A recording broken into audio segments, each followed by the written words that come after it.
Olá, meus amigos. Há alguns anos, um amigo meu estava num púlpito de uma igreja e ele pregava com entusiasmo sobre o seguinte verso da Bíblia.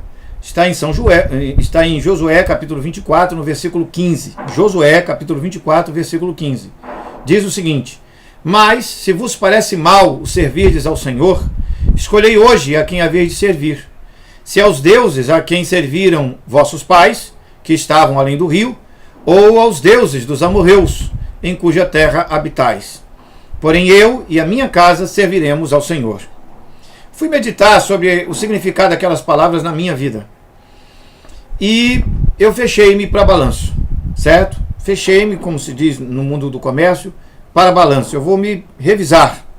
Eu encontrei dois versos muito significativos na mesma linha de raciocínio, que diz o seguinte: Jeremias capítulo 31, no versículo 21, Põe-te marcos, faze postes que te guiem, dirige a tua atenção à estrada, ao caminho pelo qual foste.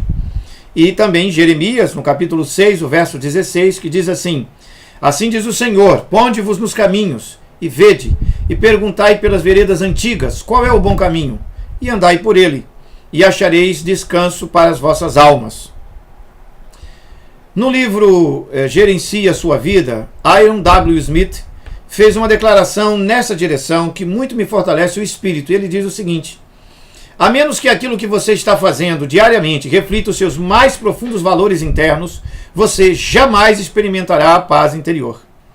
Eis aqui um princípio fundamental para uma vida que vale a pena ser vivida.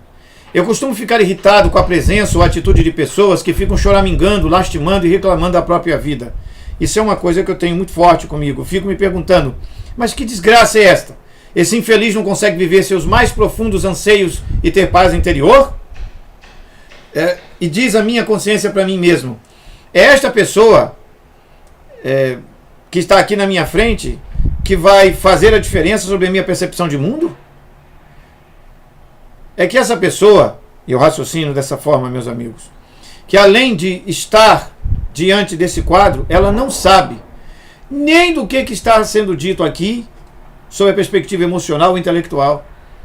Ela não alcança. Eu poderia falar, por exemplo, sobre a dificuldade que é o socioconstrutivismo nos últimos 25 anos dentro do Brasil. O socioconstrutivismo destruiu a capacidade de milhões de pessoas de conseguirem ler um livro, de interpretar um texto. Elas são totalmente confusas. E isso tem muito a ver com os elevados índices de depressão e de loucuras que a juventude tem praticado. Existe uma criançada aí que pega gilete e fica cortando os braços, corta o corpo, sangra. Sério, isso é muito, muito estranho. Eu, na minha juventude, nunca vi nada parecido. Por que essas coisas estão acontecendo? É porque essas pessoas não têm valores que sejam capazes de conferir uma vida que preste. É só isso.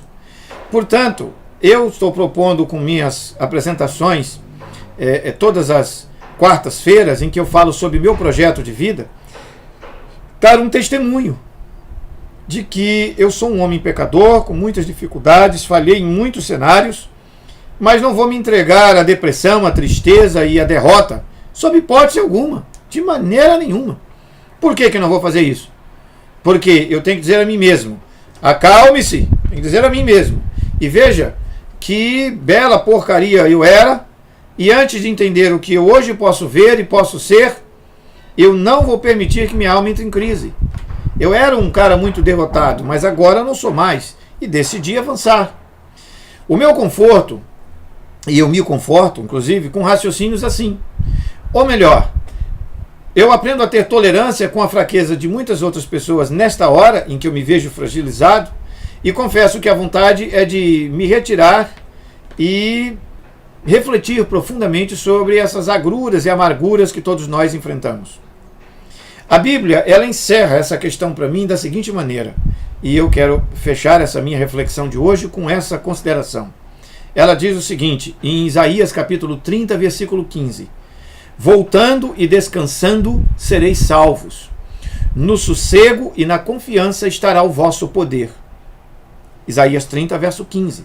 Diz que é voltando, ou seja, parando para refletir, para analisar as questões, e descansando psiquicamente, dando calma para raciocinar, refletir seremos salvos. Salvos onde? Aqui dentro da cabeça. No sossego e na confiança estará o vosso poder. Preciso sossegar o meu coração, confiar em Deus, e aí o poder vai se revelar. Eu estou tendo essa fala extremamente, digamos, pastoral, testemunhal, porque eu tenho um trabalho. E esse meu trabalho durante o ano de 2016 foi muito ruim, muito ruim. Possivelmente foi o meu, numa escala assim comparativa, ele foi o meu segundo pior ano da vida adulta. Sob o ponto de vista profissional, foi uma desgraça monumental. E eu não me permiti, sob hipótese alguma, desalentar ou chutar o balde e perder a vocação e a visão do Senhor. Então, quero compartilhar isso com você. O texto de Isaías 30, verso 15, voltando e descansando sereis salvos, no sossego e na confiança estará o vosso poder, vai na mesma linha de 1 Pedro, capítulo 5, verso 7, que diz assim: lançando sobre ele toda a vossa ansiedade, porque ele tem cuidado de vós.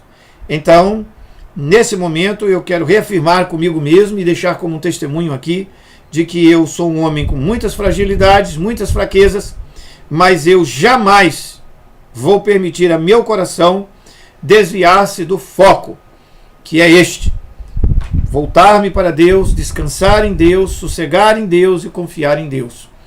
Quando qualquer que seja o trabalho, qualquer que seja a sua atividade, você coloca isso como fundamento estrutural da sua vida, você poderá vencer.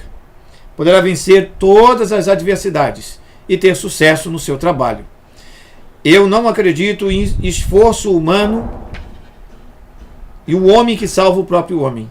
Eu acredito que nós nos permitimos ser conduzidos pelo Espírito de Deus, pela presença imanente do Espírito de Deus, que nos transforma a consciência e nos enche a vida de significados. Um grande abraço, fiquem com Deus.